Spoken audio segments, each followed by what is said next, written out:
Sebelum duduk, salam 5 orang, katakan Happy Good Friday. Happy Good Friday. Oke, Happy Good Friday. Oke, Happy Good Friday.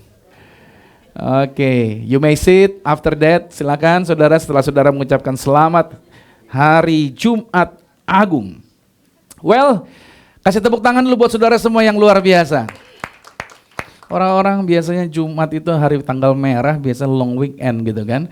Anda ada di luar kota kah? Atau mungkin tadi malam habis dugem lupa pulang gitu kan? Mungkin, tapi hari ini saudara justru ada di tempat ini. Itu sebuah hal yang luar biasa. Dan itu artinya saudara adalah orang-orang yang haus dan lapar akan firman. Dan Alkitab berkata orang yang lapar dan haus akan firman Tuhan, dia tidak akan pernah kekeringan, dia akan dipuaskan. Sama-sama katakan dipuaskan. Ya, apapun yang terjadi dari manapun dapatnya, dunia ini tidak pernah bisa memberikan kita kepuasan. Yang bisa hanya memberikan kepuasan cuma di dalam Yesus Kristus. So judul kita hari ini adalah kita di hari Jumat Agung ini kita akan berbahas mengenai di balik tirai yang terbelah. So ini tema kita bahwa tirai itu terbelah. Saya akan bahas sama saudara apa maksudnya daripada tirai ini. Tirai bicara tentang tabir, tabir itu bicara tentang sebuah batasan. Artinya sejak dahulu manusia dengan Tuhan itu terbatas saudara, nggak bisa mendekat satu dengan yang lainnya. Itu sebabnya kita akan melihatnya dan apa yang terjadi pada saat Yesus Kristus korbankan dirinya pada saat dia mati di atas kayu salib. Tadi saya katakan sama saudara bahwa awal kemenangan Yesus itu ada di Taman Getsemani. Sama-sama katakan Taman Getsemani. Iya, Taman Getsemani adalah tempat Yesus menerima job tersebut. Itu pilihan dia. Apakah dia mau menerima untuk mengambil bagian bahwa dia harus dikorbankan untuk menggantikan kesalahan-kesalahan yang dibuat oleh seluruh umat manusia. Kenapa sih perlu Yesus? Kenapa sih perlu pengganti? Saudara, tata caranya orang Yahudi itu saudara, kalau mereka datang ke bait Allah, mereka harus bawa binatang. Nah, binatang itu harus dikorbankan sebagai pengganti kesalahan mereka. Bahkan setahun sekali, nanti saya juga jelaskan lebih detail lagi di bagian khotbah saya, imam besar yang masuk ke dalam ruangan Maha Kudus, dia harus bawa binatang yang darahnya telah diambil, yang telah dipotong di luar sana, lantas dia masuk ke dalam ruangan Maha Kudus untuk apa? Untuk berdoa bagi seluruh bangsa Israel, agar mereka dikuduskan kembali dari segala kesalahan mereka. Dan setelah itu imamnya keluar, imamnya ambil lagi binatang saudara, kambing, lantas dia menumpangkan tangan saudara di atas kepala kambing tersebut. Ngapain? Agar seluruh dosa dan kesalahan yang ada dia bawa, yang dia bawa dari seluruh umat Israel itu ditanggungkan sekarang kepada binatang tersebut, dan binatang itu dilepas di padang gurun gersang dan dia mati di sana. Jadi ada penggantinya gitu saudara. Jadi artinya nggak ada seorang manusia pun yang bisa membebaskan dirinya dari dosa. Apapun caranya, nggak bisa. Harus ada yang menggantikan dia. Itu sebabnya Yesus Kristus yang kita rayakan hari ini di Good Friday, di hari Jumat Agung ini, dia menggantikan seluruh pelaku.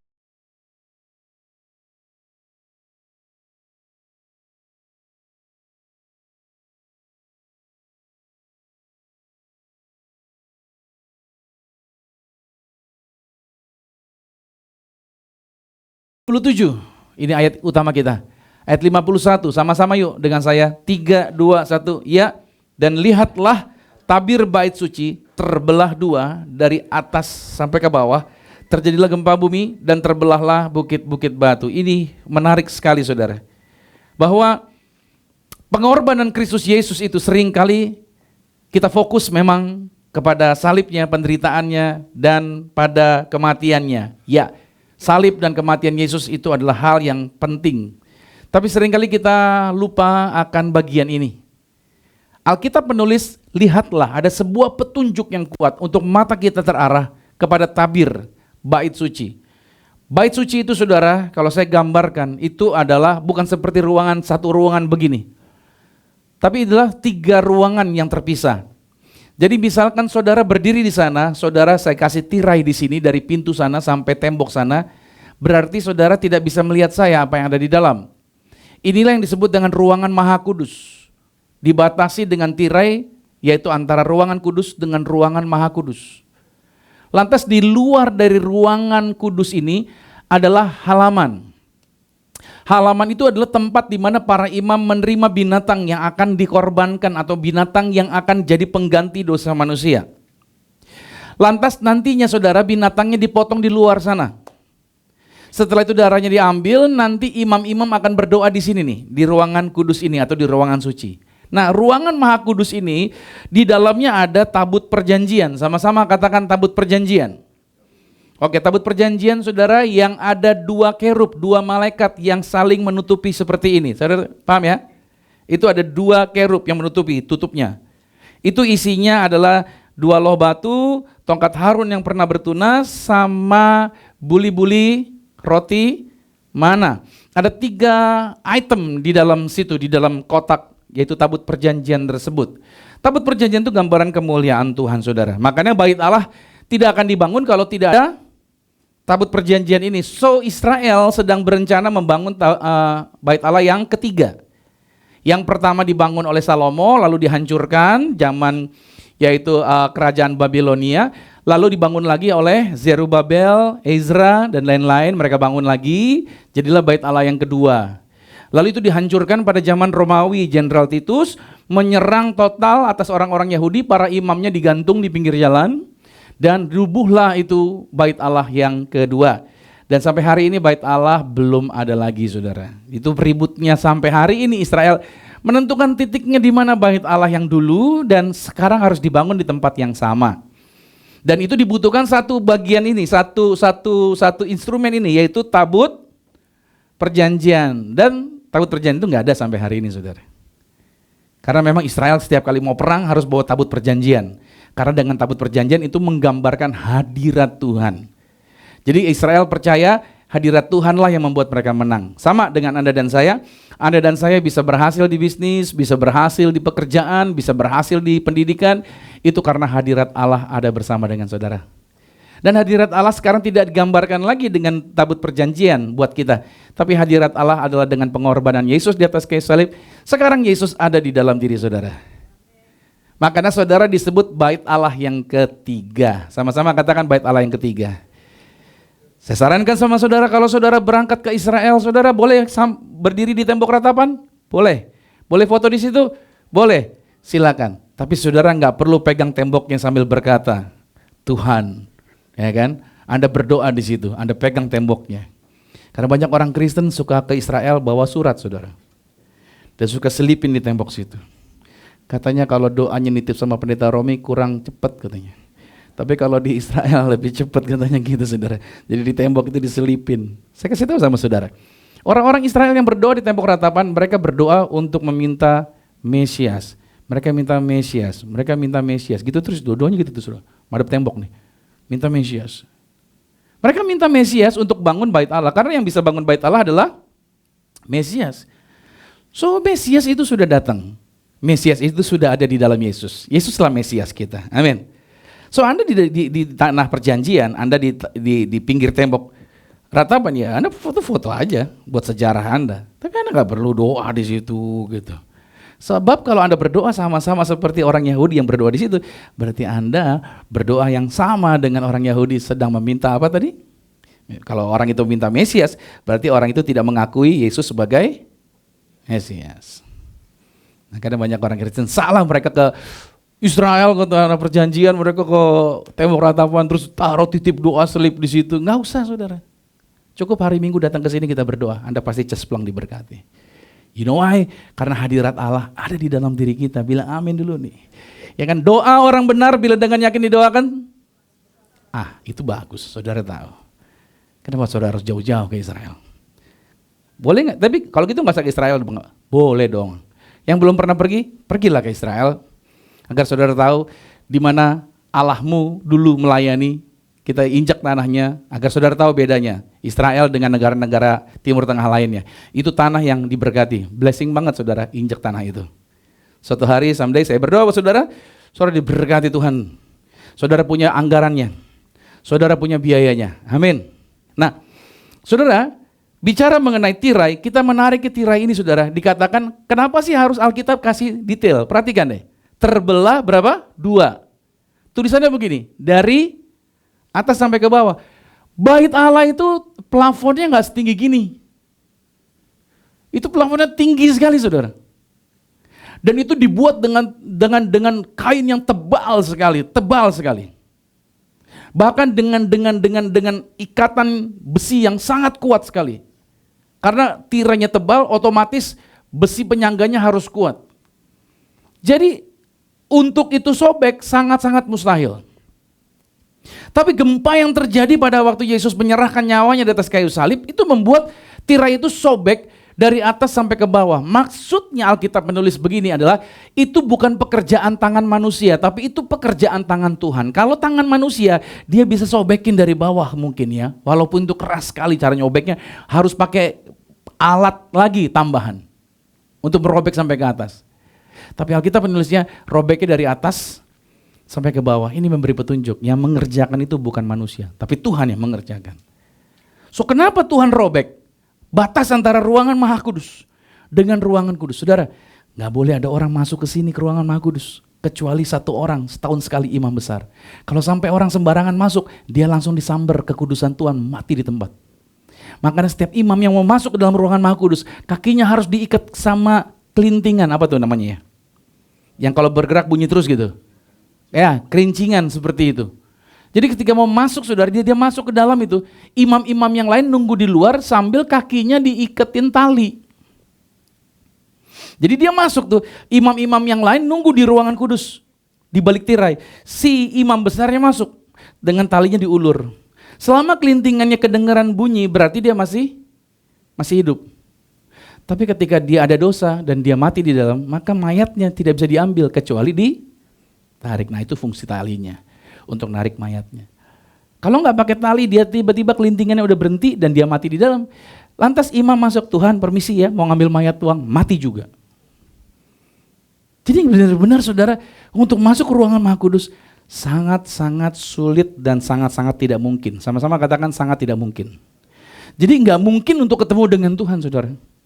Apapun usaha manusia, susahnya luar biasa. Nah, pertanyaannya adalah, apa maknanya di balik tirai yang terbelah tersebut? Yang pertama, tirai yang terbelah itu adalah simbol batas antara Tuhan dan manusia. Jadi ada batas antara Tuhan dengan manusia. Dalam perjanjian lama tadi saya sudah sebutkan, itu tempat tinggalnya Allah di dalam ruangan Maha Kudus. Itu tempat tinggalnya Allah. Makanya tiang awan, tiang api, saudara, kalau di perjanjian lama di padang gurun, Israel keluar dari Mesir menuju tanah perjanjian, itu tiang api itu turunnya persis di atasnya kemah suci, di atas ruangan Maha Kudus. Baik tiang api atau tiang awan. Itu memberi petunjuk bahwa ruangan Maha Kudus itu adalah ruangannya Tuhan. Tabir itu menggambarkan kebenaran penting bahwa karena dosa manusia, maka tidak mungkin manusia sembarangan bisa menghampiri Tuhan. Artinya, untuk memasuki tempat Maha Kudus itu sangat-sangat dibatasi. Jadi orang itu tidak bisa ketemu dengan Tuhan, saudara. Sangat-sangat dibatasi. Ini hukum perjanjian lama ya. Imam besar tadi yang hanya diizinkan masuk. Dan imam besar yang masuk itu pun, saudara, tata caranya tahu nggak? Mereka itu imam besarnya 1 bulan nggak boleh ketemu keluarganya. Jadi dikarantina dulu. 1 bulan, berapa lama? 1 bulan. Jadi dia nggak mikirin tagihan listrik, air gitu ya. Dia nggak mikirin apa-apa. Pokoknya otaknya dia nggak boleh mikir yang salah. Dia dikarantina selama 1 bulan, and then di 1 malam sebelum besok dia akan masuk ruangan Maha Kudus, dia di situ berpuasa, dia di situ dikelilingi oleh imam-imam lain. Ngapain kerjanya? Semalam-malaman mereka baca kitab Mazmur, terus nyanyiin kitab Mazmur agar pikirannya terus terarah kepada kitab-kitab Nabi, kitab-kitab Mazmur dan kata-kata Tuhan. Sehingga pada waktu dia masuk ke dalam ruangan Maha Kudus, dia tidak mikir yang lain selain dia mikir tentang Tuhan. Sebab dia salah sedikit, dia mati di dalam situ. Jadi setiap imam besar setahun sekali akan masuk ruangan Maha Kudus, berarti ketika dia 1 bulan akan dikarantina, dia akan berkata sama keluarganya, mama dan anak-anak, aku bisa pulang bisa enggak, gitu maksudnya.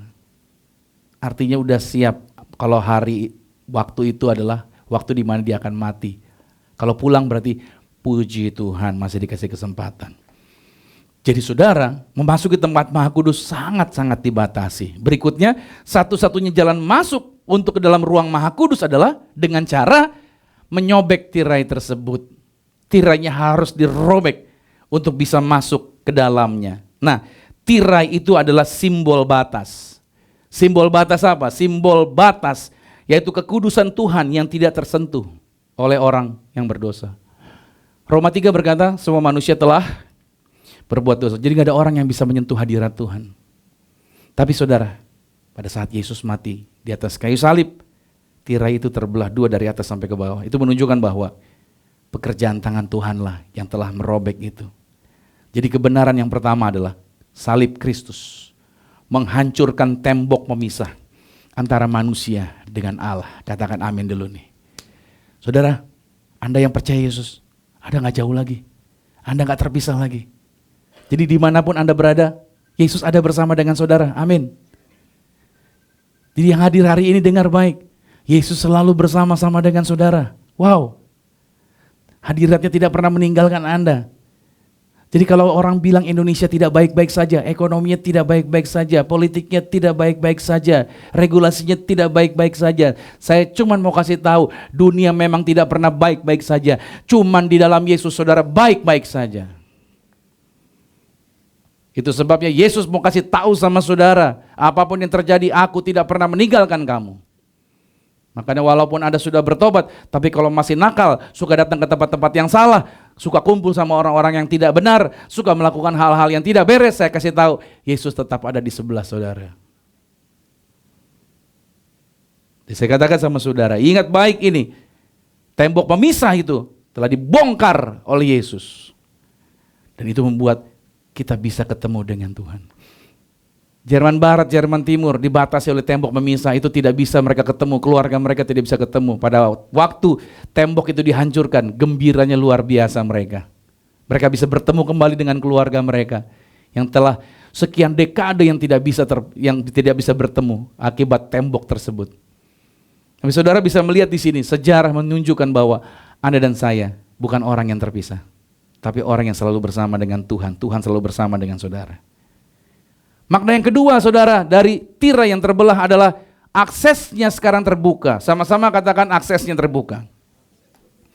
Dari yang tadinya ketakutan dengan Tuhan jadi kedekatan. Kenapa saya katakan ketakutan? Masih ingat Adam dan Hawa jatuh dalam dosa? Apa yang terjadi? Yang tadinya mereka selalu berinteraksi dengan Tuhan, begitu dipanggil, Adam kamu di mana? Adam ngapain? Mereka bersembunyi. Dosa membuat orang ketakutan. Iya kan? Dosa membuat mereka bersembunyi. Saudara dikasihi Tuhan. Dosa membuat kita ketakutan dengan Tuhan. Dosa membuat kita cemas dengan Tuhan.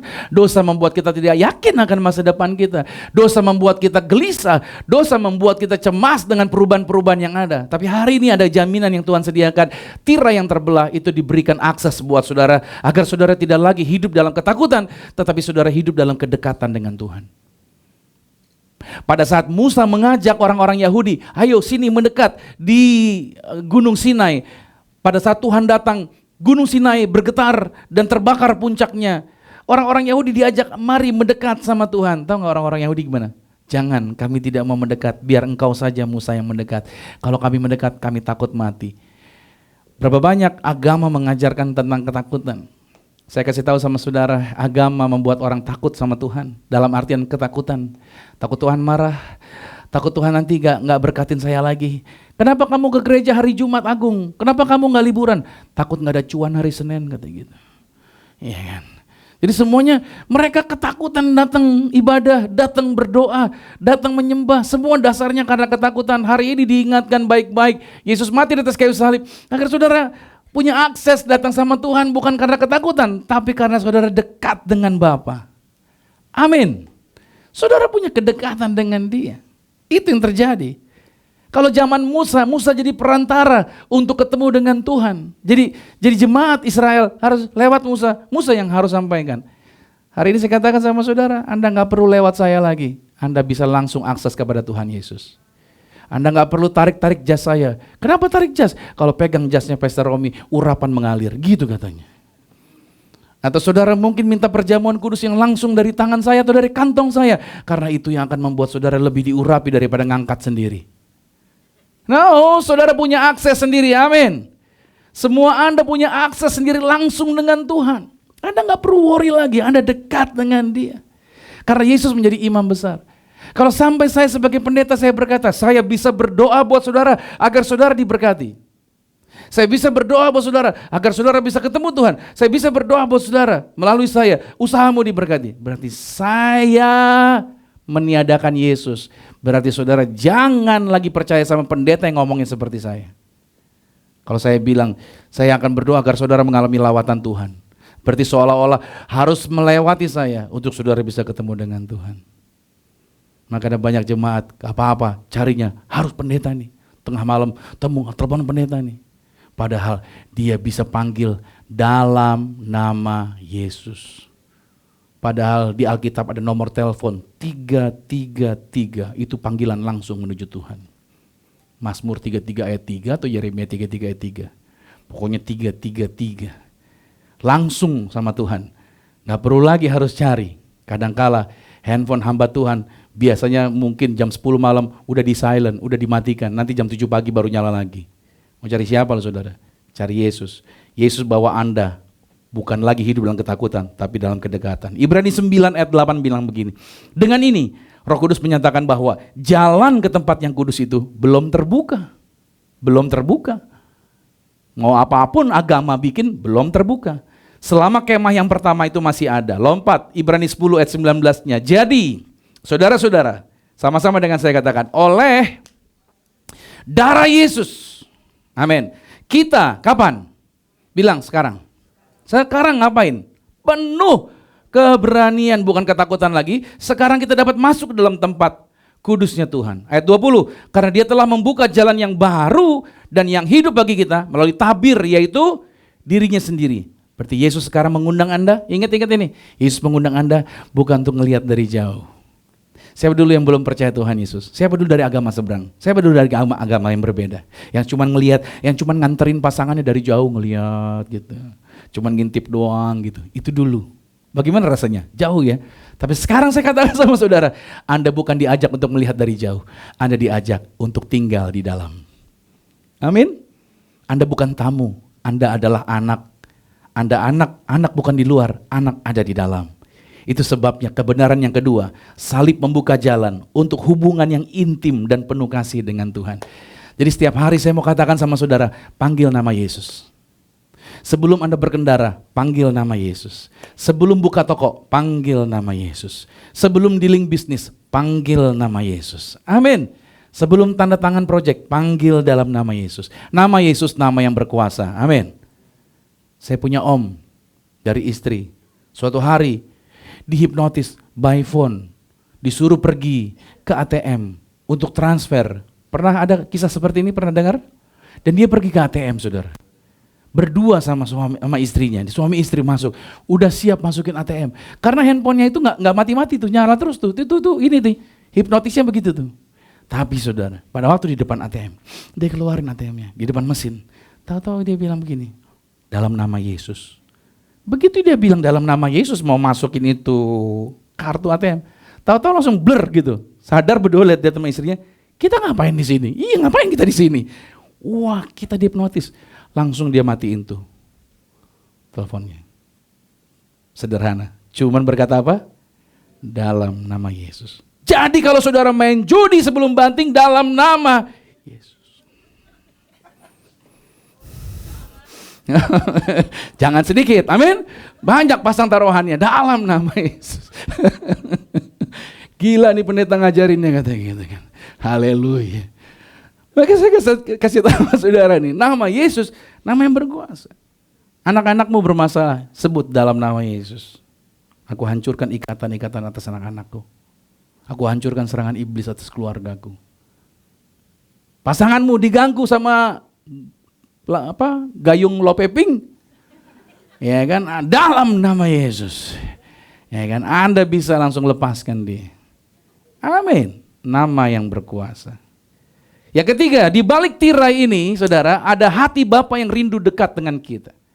Ada hati Bapa, sama-sama katakan hati Bapa. Saya suka dengan kata-kata hati Bapa. Karena di balik tirai itu bukan hanya ruangan kosong, tapi di balik tirai itu ada Tuhan yang rindu untuk menyentuh hati anak-anaknya. Banyak kali orang gak mau melakukan ini, gak mau dekat dengan seseorang karena hatinya pernah terluka. Saudara pernah ada luka hati? Pernah punya pengalaman hati yang terluka? Iya. Ya. Anda pernah di ghosting? Ya kan? Anda pernah merasakan hatimu tidak nyaman? Ya. Itu sebabnya saya kasih tahu. Tuhan menjamah kita, hati kita yang dijamah. Gambaran seperti siapa? Saudara pernah dengar kisah anak yang hilang? Sulung dengan si bungsu? Bagaimana bapaknya dikhianati oleh anak yang bungsu yang minta harta dan pergi meninggalkan bapaknya. Bapaknya masih hidup, dia minta harta dibagi dua lagi sama kakaknya. Itu sama aja kalau berarti artinya kalau orang tua masih hidup minta harta warisan berarti nyumpahin apa? Be lu kapan sih matinya gitu. Gue pengen nikmatin harta warisan nih gitu saudara. Itu kurang ajar sekali anak itu. Tapi bapaknya dia kasih bagiannya. Yuk silakan. Tapi bapaknya dia menunggu dengan sabar. Pada waktu anaknya kembali, dia menerimanya dengan luar biasa. Dia tidak benci anaknya, dia tidak ungkit-ungkit masa lalunya, dia tidak ungkit-ungkit kesalahannya. Ya mohon maaf ya, kita seringkali kita begitu kan. Sama anak kita sering ungkit-ungkit kesalahan, betul ya? Nanti begitu anak udah mati, baru nangis tiba-tiba mati. Aduh kenapa kamu pergi cepat, kata gitu. Waktu hidup lu hina. Waktu hidup dibeda-bedain. Seringkali orang tua seperti itu. Lu gak kayak si Koko. Koko dong kerja rajin. Lu gak kayak si adik lu tuh. Begitu terus. Hidup ini sering banding-bandingin. So berhenti. Itu buat luka hati. Makanya kenapa seringkali di keluarga, seringkali anak-anak ribut. Kenapa? Karena orang tuanya bikin ribut sih. Orang tuanya suka banding-bandingin antara anak 1, 2, 3, 4. Makanya gak pernah kompak jadi anak-anak di rumah. Kalau ada orang tua yang begitu di sini, bertobat kau. Sebelum kau dibawa masuk ke dalam lubang kematian bersama Yesus di hari Jumat Agung ini. Yesus mau turun nih kala maut nih. Kalau nggak bertobat diajak sama Yesus. Nah itu dia. Kita harus bertobat sungguh-sungguh. Hati Bapa. Lihat Lukas 15 ayat 20. Maka bangkitlah ia pergi kepada bapaknya. Maksudnya si anak bungsu ini. Ketika masih jauh, bapaknya ngelihat dia. Dan dikatakan tergeraklah hati bapaknya oleh karena apa? Tuh. Belas kasihan, ayahnya itu berlari mendapatkan dia, merangkul dia, mencium dia. Tuh anak padahal bau babi. Bukan bau babi deh, bau kotoran babi, saudara. Kalau bau babi enak samcan dan lain sebagainya. Tapi ini bau kotoran babi. Saudara. Dan ayahnya tidak jijik sama dia, dan ayahnya merangkul dia, mencium bahkan, dan dikembalikan lagi martabatnya. Di sini yang saya mau ingatkan buat saudara, kematian Kristus bukan hanya sekedar pengampunan. Kematian Kristus di atas kayu salib adalah pemulihan relasi. Saya nggak tahu nih saudara ada benci sama siapa? Saudara ada dendam sama siapa? Saudara pernah terluka sama siapa? Tapi hari ini ada kabar baik buat saudara. Bapa masuk dalam diri Anda. Korban Yesus Kristus ada di dalam diri saudara untuk apa? Agar relasi saudara dipulihkan. Hubungan orang tua dengan anak, anak dengan anak, pasangan suami istri dipulihkan. Hari ini ada pemulihan buat setiap kita melalui korban di atas kayu salib. Katakan amin dulu nih. Tuhan tidak ingin kita kebencian. Dia ingin punya hati yang mengampuni, sama seperti dia. Setiap kali saya nonton film The Passion, saya nangis berulang-ulang nonton film itu, pasti mata saya berkaca-kaca, melihat pengorbanan dia. Kalau saudara dan saya, Yesus hidup di zaman sekarang, saudara kan berkata apa? Layak gak Yesus disalib kira-kira? Kita kan berkata apa? Enggak dong. Karena kita biasa nonton film Equalizer, tahu gak film Equalizer? Siapa pemerannya? Denzel Washington, ya kan? Kalau ada orang jahat, kita berkata apa? Balas, balas. Pas dia balas apa? Wah, senang kita. Benar ya? Pas dibalas senang kita. Kita pengen juga ketika Yesus diganggu, kita pengen apa? Oh, balas Tuhan Yesus, balas dia, balas. Ya, kayaknya kalau kita nonton film The Passion, oh dihajar sama Tuhan, dibalas, dihajar nih gitu kan. Tapi enggak, Yesus nggak bikin begitu. Yesus berkata, Bapa, ampunilah mereka sebab mereka tidak mengerti apa mereka berbuat. Anda pasti protes, susah Pak. Mana mungkin saya bisa? Setuju, saya pendeta aja nggak bisa. Betul. Tapi yang bisa cuman Yesus. Itu sebabnya kita butuh Yesus. Amin. Kamu harus izinin Yesus di dalam diri kamu. Baru kamu bisa mengampuni. Baru bisa melepaskan kasih. Kita sama-sama Kristen aja. Sama teman kita yang udah lama gak gereja, kita bilang apa? Tumben lu datang. Pasti lagi susah lu, gitu kita bilang. Gua udah rajin gereja, gua gak pernah lihat muka lu. Kalau datang, pasti lagi susah nih, gitu kan kita. Yesus gak pernah gitu, saudara. Makanya kalau kita mau punya hati yang tetap mengasihi, apalagi di kancah politik Indonesia seperti hari ini, di mana netizen ngoceh apa aja di situ.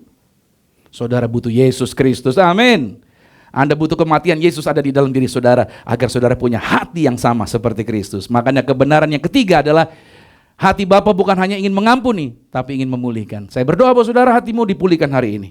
Salib bukan akhir cerita, itu adalah pintu kembali. Darah Yesus bukan cuma menutupi dosa, tapi membuka jalan bagi hubungan yang hidup, penuh kasih intim antara Bapa dengan anaknya. Yang keempat, yang terakhir, apa makna di balik tirai yang terbelah itu? Itu respon, sama-sama katakan dengan saya, respon. Ya. Kita sudah melihat dari pertama tadi, ya, itu batasan antara Allah dengan kita sudah dirombak, dihancurkan oleh Yesus. Sekarang aksesnya terbuka, kita nggak ketakutan lagi datang sama Tuhan, tapi datang dengan kedekatan hati yang selalu bersuka cita. Bahkan ada hati Bapa di balik tirai itu. Dan yang keempat, tirainya sudah terbelah, jalannya sudah dibuka. Sekarang Tuhan menanti kita. Pertanyaan ini, apakah kita sudah masuk ke dalam tirai tersebut, di balik tirai tersebut? Halo? Atau kita masih hidup seolah-olah tirai itu masih tertutup. Kita masih hidup dengan pola lama kita. Kita masih hidup dengan pola kebencian kita. Kita masih hidup dengan dusta-dustanya kita. Saudara, kita dipanggil bukan untuk berbohong lagi. Halo? Manusia masih bisa bohong gak? Ya bisa. Tapi jangan lagi hidup di dalam bohong, saudara. Ya kan? Bohong sekali-kali wah wajar lah. Ya saya katakan wajar. Tapi jangan jadi bohong yang sempurna. Ada orang Kristen yang masih bohongnya sempurna. Canggih lagi bohongnya, nggak ada rasa bersalah. Saya jujur sekali sama saudara, saya tidak bisa melakukan hal-hal seperti itu. Bahkan saudara, kalau menurut penampakan saudara, menurut saudara, penampakan saya oke nggak? Ganteng nggak sih saya? Kalau ada cewek suka sama saya, bisa wajar nggak? Wajar. Betul dong? Saya bisa aja jalin hubungan, buka relationship dengan seseorang yang di luar istri saya, so bisa saja. Tapi saya nggak bisa. Kenapa nggak bisa? Karena memang nggak bisa. Setelan saya udah berubah. Saya nggak bisa ngerayu perempuan lain selain istri saya. Saya nggak bisa gandeng wanita manapun di luar istri saya. Makanya para pria harus ingat baik nih. Cewek itu suka digodain, dibecandain. Karena ketika laki-laki bercandain cewek, itu tandanya sedang disukai. So laki-laki di tempat ini hati-hati. Jangan suka bercandain perempuan di luar istrimu. Kalau di luar istri, serius aja ngomongnya. Agar apa? Agar jangan ada celah di antara kita. Itu dia. Saya nggak bisa saudara, saya punya respon sudah berbeda. So sekarang saudara harus pahami. Kita harus ingat bukan lagi berdiri di luar, tapi kita harus masuk karena Yesaya pasal 43 pada ayat yang ke-10 dikatakan kamu ini adalah saksinya Tuhan, saksi-saksinya Tuhan. Demikianlah firman Tuhan. Dan hambaku yang telah kupilih supaya kamu tahu dan percaya kepadaku dan mengerti bahwa aku tetap Dia. Sebelum aku tidak ada Allah dibentuk dan sesudah aku tidak akan ada lagi. Respon kita saudara adalah menjadi kesaksian. Hidup kita orang Kristen harus jadi kesaksian. Halo? Jangan sampai saudara rajin gereja, nanti keluarga saudara bilang, "Wuh, rajin sih gereja." Pelayanan lagi. Kalau ketemu orang, "Shalom." Shalom sampai nunduk ke lantai. "Shalom." Gitu. Tapi hari-harinya Pak di rumah, ya ampun setan ngeri lihat dia Pak. Gitu. Halo. Amin. Saudara harus jadi kesaksian hidupmu. Amin dulu nih. Dalam usahamu harus jadi kesaksian, katakan amin. Saya punya teman usahawan saudara, rumah makan catering. Bayangin, catering dia udah tahunan dipakai oleh sebuah perusahaan, nggak pernah dinaikin harganya. Sampai perusahaannya bilang, "Bu, saya yang naikin aja harganya ya." Bayangin saudara. Kan luar biasa ya. Saya tanya sama dia, "Untung nggak Bu?" Untung Pak, tetap diberkati. Tapi perusahaan itu malah nggak enak. Kita yang naikin Bu. Makanya gereja juga pakai jasa beliau, kita bilang, "Bu, kita nggak mau harga segitu, kita juga naikin." Gitu saudara. Karena gereja diberkati untuk memberkati. Amin. Saya percaya bahwa kita punya respon adalah untuk menjadi kesaksian. Ingat baik, kamu dipanggil untuk menjadi kesaksian. Kebenaran yang keempat ini saudara berarti menjadi catatan buat saudara. Anda boleh foto ini. Kebenaran yang keempat adalah Tuhan memanggil kita untuk menjadi apa? Pembawa hadirat Tuhan. Sama-sama katakan pembawa hadirat Tuhan. Di tengah dunia, karena kini Roh Kudus telah tinggal di dalam kita. Ingat baik, kita nggak perlu lagi tabut perjanjian. Kenapa? Karena sudah ada Yesus di dalam kita. Itu sebabnya hadirat Tuhan ada dimanapun kita berada. Amin. Ya, ingat baik, kita dipanggil bukan hanya untuk mengalami hadirat Tuhan, tapi untuk membawanya kepada dunia ini. Berarti saya closing, saudara dikasih Tuhan, ingat baik, kita merenungkan salib Kristus, kita menanggapi undangan surgawi yang terbuka, tirainya sudah terbelah. Tirainya sudah terbuka, jalannya sudah dibuka sekarang. Hati Bapa sudah dibuka buat Anda dan saya. Dan ini menjadi pertanyaan penutup, tadi saya ulang kembali. Apakah hatimu juga sudah terbuka untuk Tuhan? Kalau hatimu terbuka untuk Tuhan, mulutmu udah kuasa saudara. Apa yang menjadi penyakitmu? Hari ini kita terima tubuh darah Yesus. Kau perkatakan, kuasa terjadi. Tumpang tangan atas bagian tubuhmu yang sakit. Anda disembuhkan, dipulihkan dalam nama Yesus. Apa yang menjadi masalah ekonomimu? Berdoa buat bisnismu. Bisnismu diberkati berhasil. Dari bisnismu itu engkau akan jadi saksi. Engkau akan bersaksi kepada semua orang bahwa yang membuat bisnismu berhasil itu karena Tuhan Yesus ada di dalam saudara. Keluargamu dikatakan satu orang bertobat seisi rumahnya diselamatkan. Kenapa bisa terjadi? Karena engkau percaya kepada janji Tuhan di dalam Kristus. Hadirat Tuhan membuat engkau berhasil. Pertemananmu terjaga dengan baik. Kau bisa membangun hubungan dengan baik. Anak-anak muda, kau bisa menjaga kesucian hidupmu sampai ketika engkau nanti masuk dalam pemberkatan pernikahan. Kenapa? Engkau akan jadi saksi, engkau akan jadi dampak hidupmu. Orang bisa melihat, iya ya, engkau anak muda yang berbeda. Di tengah zaman yang gila, tapi engkau tidak gila-gilaan seperti mereka. Dan ketika engkau berhasil di dalam pendidikanmu, di saat sepertinya mustahil, tapi engkau bisa diterima di sebuah universitas yang luar biasa. Saya mau katakan sama saudara, itu juga karena hadirat Tuhan ada di dalam saudara. Jadi saya katakan sama saudara semua yang hadir hari ini, do not worry, jangan takut. Tuhan akan bawa kita ke level-level yang lebih lagi. Amin. Tuhan mau kita dewasa. Tuhan mau kita dewasa. Amin. Orang dewasa tidak pernah bertanya, Tuhan hari ini ada makan gak ya? Tuhan hari ini ada berkat gak ya? Tuhan saya kapan sembuh ya? Orang dewasa tidak berkata begitu. Tapi orang dewasa berkata, oleh bilur-bilur Yesus aku sudah disembuhkan. Orang dewasa berkata, aku diangkat naik jadi kepala bukan ekor. Orang dewasa berkata, tempat mana aku injak itu pasti diberkati. Sebab aku percaya Tuhan tidak pernah meninggalkan aku. Tuhan selalu bersama-sama dengan aku. Yang percaya mari sama-sama kita bangkit berdiri.